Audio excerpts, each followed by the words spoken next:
Master bedroom के अंदर या स्टैंडर्ड बेडरूम के अंदर कौन सी और कैसी सीलिंग करवानी चाहिए, ये डिज़ाइन, ये वीडियो आपके लिए।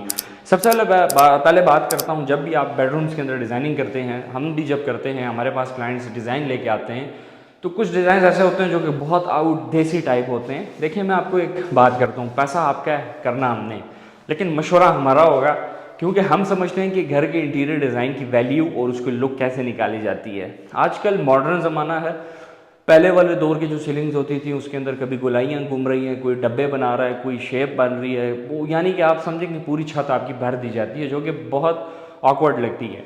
आजकल लेटेस्ट जो मॉडर्न सीलिंग्स है वो इस तरह की हैं, पूरी छत दिखाइएगा, बहुत खूबसूरत। इसमें मैं आपको एक दो चीज़ें, दो कंसेप्ट बताता हूँ। बीच में आपका सारा आप समझें कि बिल्कुल प्लेन स्ट्रेट आ गया।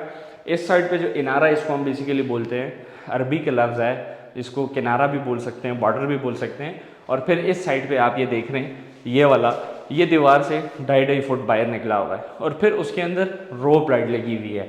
जितना सिंपल आप रखेंगे उतनी ही कमरे की लुक होगी और उतनी ही आपको एक अच्छी सी वाइब्स और फील्स मिलेंगी। इसमें आपको कुछ और टिप्स दे देता हूँ। इस वक्त अगर आप पूरे सीलिंग के अंदर देखेंगे तो रोप लाइट वाहिद वो लाइट है जो वार्म के अंदर आ रही है, बाकी जितनी भी असेंबली लाइट्स हैं हमारी वो डे लाइट के अंदर आ रही है। आपको ये मशवरा देता हूँ कि हमेशा कॉर्नर्स के ऊपर, एक कॉर्नर आपका ये आ गया, एक ये आ गया, एक वो है, एक यहाँ पर पीछे कैमरामैन के पीछे ऊपर टॉप की जो जगह है, यहाँ पर आप कॉब लाइट्स लगा लिया करें वार्म की। वो बिल्कुल आप समझे एज अ स्पॉटलाइट काम करती है, उसकी रोशनी बिल्कुल डायरेक्ट ज़मीन पर पड़ती है, उसका एक्सपोजर इतना नहीं होता जैसे एसएमडी लाइट्स का होता है, तो उससे आपके कमरे के अंदर काफ़ी अच्छे लुक्स आती हैं। बहरहाल ये तो एक बहुत सिंपल सीलिंग डिज़ाइन है, इसके अंदर कुछ एडिशंस आप कर लेते हैं जिससे इसको मज़ीद आप लुक दे सकते हैं। सेकंड चीज़ ये कि हिडन कर्टन का कंसेप्ट दे दिया करें हर कमरे के अंदर, क्योंकि देखें आपकी ऑलरेडी जो विंडो होती है कमरे के अंदर या हर जगह पर, वो इतनी हाइटेड होती है कि आपके पास लेंटर और विंडो के बीच में 2.5-3-3.5 फुट के गैप रह जाता है।